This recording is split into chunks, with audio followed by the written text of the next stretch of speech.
भैया कॉलेज मोड़ चलोगे? जी हाँ चलेंगे, 750 रुपये लगेगा। बैठिए।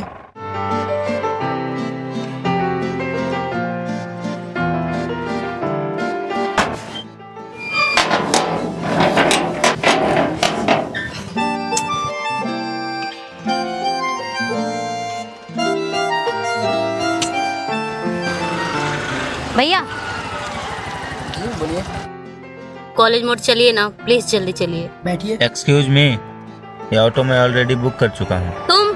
तुम ठीक है भैया, आप जाइए, मैं दूसरी ऑटो देख लूंगी। मैडम ऐसे भी ऑटो का हड़ताल है, आप बैठ जाइए, दूसरी ऑटो मिलने वाली नहीं है। आप चलिए भैया, वैसे भी इन्हें नए लोगों को ढूंढने में ज्यादा वक्त नहीं लगता, ये ढूंढ लेगी कोई नई ऑटो। भाई साहब ऐसे भी ऑटो का हड़ताल है, साथ में बैठा लीजिए ना, वैसे भी तो आप लोग को एक ही जगह जाना है, क्या दिक्कत है? मैडम बैठ जाइए।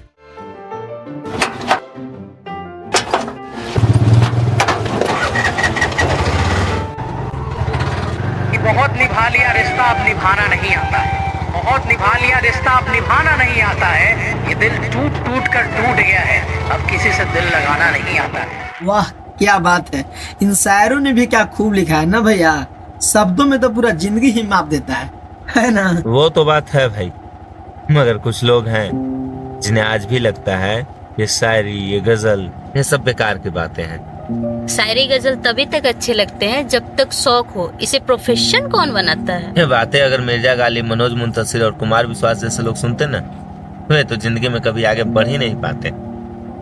ये कुछ ही चुनिंदे लोग हैं जो सफल हुए, बाकी तुझ जैसे शायर ना गलियों में आवारा फिरते हैं। अच्छा आप लोग का झगड़ा शायरी को लेकर है ना? मतलब ये तो प्रेम कहानी थी जो अधूरी रह गई।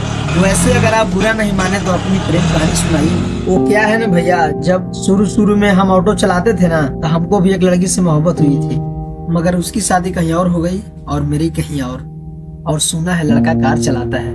और मैं जब भी ऑटो में प्रेमी जोड़ों को देखता हूँ, मैं भगवान से ही प्रार्थना करता हूँ कि वो लोग हमेशा खुश रहें। अरे वाह भाई, आप तो आशिक निकले। आप जैसे आशिकों के लिए मैंने कॉलेज के दिनों में एक शायरी लिखी थी। मोहब्बत की कुछ दास्तान अधूरी छूट जाती है, जिससे हो मोहब्बत जब वो दिलरुबा रूठ जाती है। क्या बात है। मोहब्बत की कुछ दास्तान अधूरी छूट जाती है, जिससे हो मोहब्बत जब वो दिलरुबा रूठ जाती है।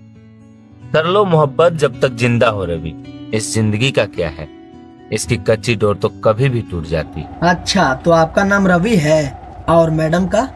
अब आप ही पूछ लो इनसे इनका नाम, हमसे पूछोगे तो हम तो अपनी जान ही बताएंगे। वाह भाई, आप तो परिचय भी शायरियों में देते हैं। वैसे मैडम जी आपका नाम क्या है, मैं जान सकता हूँ क्या? तुम ना बकवास बहुत ज्यादा कर रहे हो, अब करोगे तो मैं ऑटो से उतर जाऊंगी। आप तो गुस्सा हो गए मैडम जी। वैसे नहीं बताना है तो नहीं बताइए, लेकिन ऑटो से उतरिए मत। अगर आप उतर गई तो जहाँ आज जाना है वहाँ कल तक पहुँचिएगा। वैसे छोड़िए, आप अपनी कहानी सुनाइए। इसके लिए भी किसी से इजाजत लेनी होगी क्या? सुनाता हूँ भाई, वैसे भी यहाँ से पहुँचने में भी काफी वक्त लगेगा, और जब कहानी मेरी है तो फिर इजाजत किन की लेनी है। वो बरसता हुआ सावन का महीना था,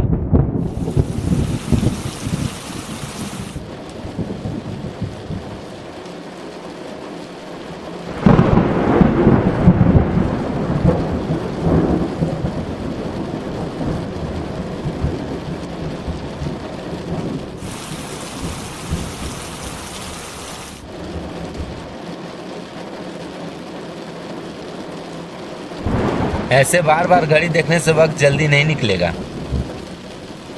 सब्र कीजिए थोड़ा, बारिश अब रुकने ही वाली है। बारिश आपके मामा के घर से आई है, जो आपको पता होगी कब आएगी, कब जाएगी, कब रुकेगी।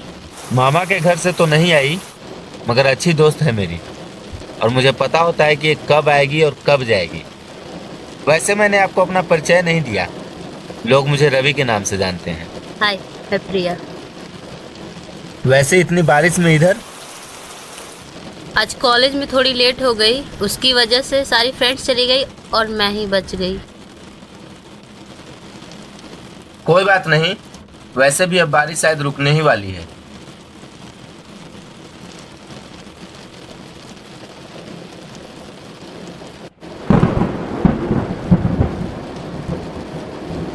वैसे आप पैदल हो क्या? हाँ, कोई बात नहीं, यही पास में मेरा घर है, मैं चली जाऊंगी। वैसे अगर आप बुरा ना माने तो मैं आपको ड्रॉप कर दूं? नो थैंक्स, मैं चली जाऊंगी। अरे आप तो बुरा मान गए। डरने की कोई बात नहीं, मैं काफी शरीफ घर का शरीफ लड़का हूँ। रात होने को है और इस गली में ना कुत्ते बहुत ज्यादा घूमते हैं और मैं नहीं चाहता कि मेरे होते हुए कोई कुत्ता आपको काट ले। वैसे लड़कियों से फ्लर्ट करने का आदत बचपन से है, इसका कोई कोर्स कर रखा है? आदत तो बचपन से ही है। वैसे इस फ्लर्टिंग का क्या असर है आपके ऊपर? चल रही हो या नहीं? अच्छा बाबा चलो।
अरे हाय। हाय, आप इधर कैसे? क्यों नहीं आ सकता क्या इधर? मेरा मतलब आप यहाँ क्या कर रहे हैं? इधर ही रहते हैं क्या? हाँ यहीं तो पास में ही मेरा फ्लैट है। तो तुम्हें क्या लगा था? उस दिन मैं तुम्हें केवल छोड़ने के लिए इधर आया था। नहीं, मेरा मतलब वो नहीं। वैसे क्या करती हैं आप? मैं बीएससी कर रही हूँ और साथ में जॉब की तैयारी भी। और आप? मैंने भी अभी हाल ही में बीए कंप्लीट किया है और साथ ही शायरी लिखता हूँ। ओह वाव, तो कुछ सुनाइए। अब शायरी सुनने के लिए तो ऐसे कहीं फुर्सत से चलकर बैठना हो। चलिए ना, पास ही में एक रेस्टोरेंट। ठीक है चलिए। उस दिन घर तो जल्दी पहुंच गई थी ना आप? हाँ पहुँच गई थी, मगर काफी भीग गई थी।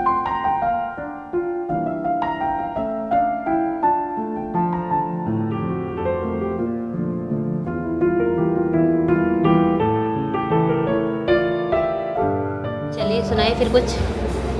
एक खास शायरी जो सिर्फ कुछ खास लोगों के लिए मैंने लिखा था। चेहरे तो लाख हैं इस जहां में, मगर तेरी बात ही कुछ और है। कई आए गए मेरी जिंदगी में, मगर तेरे लिए मेरे जज्बात ही कुछ और है। वाह, ये सिर्फ मेरे लिए या हर किसी लड़की को आप बोलते हैं? अरे नहीं, ये तो बस कुछ शब्द हैं जो किसी खास को देख कर शायरी का रूप ले लेते हैं। अब हमें चलना चाहिए, काफ़ी टाइम हो गया। वैसे आपकी शायरी तो काफ़ी मज़ेदार है। चलिए तो फिर मिलते हैं फिर।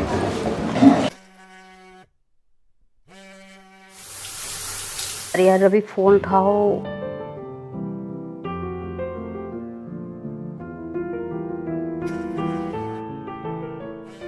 हाँ प्रिया। अरे यार फ़ोन क्यों नहीं उठा रहे थे? वो मैं स्नान कर रहा था इसलिए कॉल नहीं रिसीव कर पाया। अच्छा सुनो ना, मुझे कॉलेज के लिए थोड़ा लेट हो रहा था, क्या तुम मुझे कॉलेज छोड़ दोगे? ठीक है, मैं तुरंत आता हूँ। ओके। ओके। थोड़ा जल्दी, ऑलरेडी मैं लेट हो चुकी हूँ। वेट। ठीक।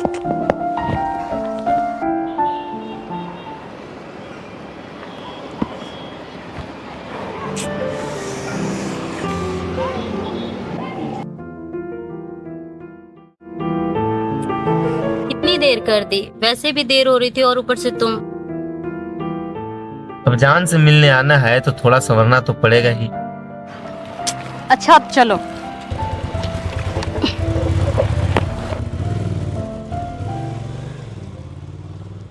प्रिया, कल मैंने एक शायरी लिखी है, सुनोगे? हाँ सुनाओ। उम्र 19 की और चाहत आसमां को पाने की होती है। उम्र 19 की और चाहत आसमां को पाने की होती है। पहली मोहब्बत में हालत हर दीवाने की होती है। वाह, कितनी अच्छी है। बस ऐसी ही कुछ शायरियाँ मेरी जल्द ही पब्लिश होने वाली हैं। उसके बाद मैं तुम्हारे घर वालों से बात करूँगा। अच्छा, आप चलो। थोड़ा स्लो करना, मेरा कॉलेज आ गया। तो शाम को मिले। चलो बाय। चलता हूँ फिर। हाँ ठीक है, बाय बाय। यार सच कहो तो आज भी तुम्हारी याद बहुत आती है। मुझे उस दिन ऐसा नहीं करना चाहिए था। मोहब्बत ना चीज ही ऐसी होती है, जब पास होती है तो उसकी कद्र नहीं होती, और जब दूर जाती है तो याद आती। मतलब मैडम को आज भी आपसे मोहब्बत है ना भैया? आखिर आप लोग अलग क्यों हुए? हुआ कुछ यूं कि रवि, तुम ना कहीं कोई काम वाम पकड़ लो, क्योंकि इन शायरी वायरी में कुछ नहीं रखा है। क्यों? आखिर ऐसा क्या बिगाड़ा है मेरी शायरी ने तुम्हारा?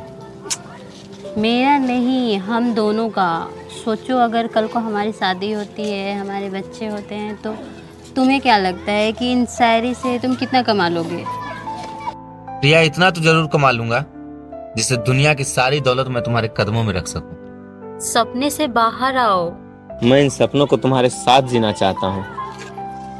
तुम आज डिसाइड ही कर लो, मैं या तुम्हारी शायरी, क्योंकि मैं नहीं चाहती ना कि तुम्हारे इन सपनों की वजह से मेरा भविष्य खराब हो। रिया, मैं भी नहीं चाहता कि मेरे और मेरे सपनों के बीच में कोई आए। अगर तुमने सोच ही लिया है तो जाओ, खुश रहो तुम अपने इस हकीकत की दुनिया में, और मुझे मेरे सपनों को जीने दो।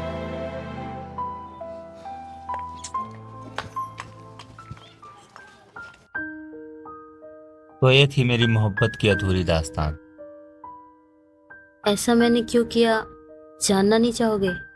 आज तक मैंने तुम्हारे फैसलों के बारे में कुछ पूछा? तुम कौन सा फैसला क्यों लेती हो, ये कभी जानने की कोशिश की? अगर तुमने कोई फैसला लिया है तो सोच समझ कर ही लिया होगा।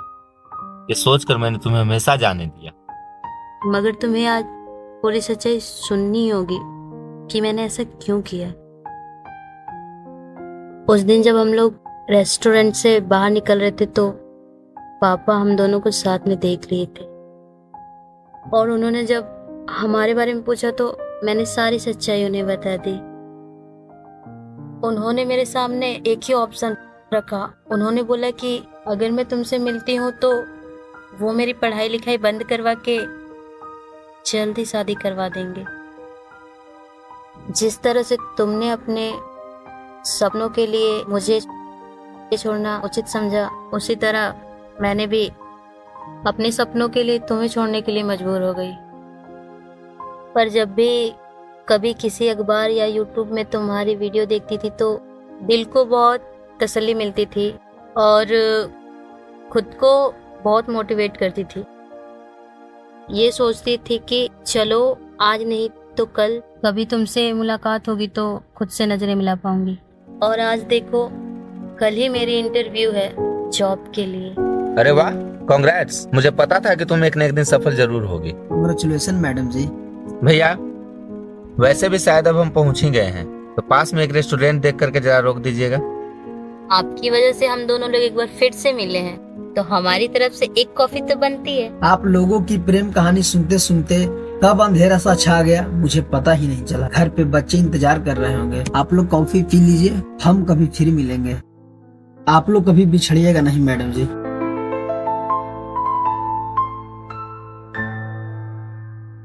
वैसे तुमने बताया नहीं, तुम यहाँ कैसे? अरे हाँ, मैं तो तुम्हें बताना ही भूल गया। आज शाम को ही मेरी एक किताब लॉन्च होने वाली है द वर्ड जैक्सन के माध्यम से। जज्बात इश्क के। मेरी जान, ये तोहफा तुम्हारे नाम। न तुम मिलती न ये मेरा सपना पूरा होता। जो भी लिखा तुम्हें देख कर लिखा, जो भी लिखा तुम्हारे बारे में लिखा। जब तुम पास थी तुम्हारी मोहब्बत में लिखा, जब दूर गई तो तुम्हारी जुदाई में लिखा। कभी महफिल को लिखा, कभी तन्हाई भी लिखा। तुम्हारा हंसना लिखा, तुम्हारा रोना लिखा। अपना बना के तुम्हें फिर से खोना लिखा। सब कुछ तुम्हारे नाम। ये जिंदगी, ये सपने और अब ये हकीकत भी। काश तुम मिल जाओ किसी मोड़ पर फिर से, ताकि मैं कह सकूं तुमसे आई लव यू।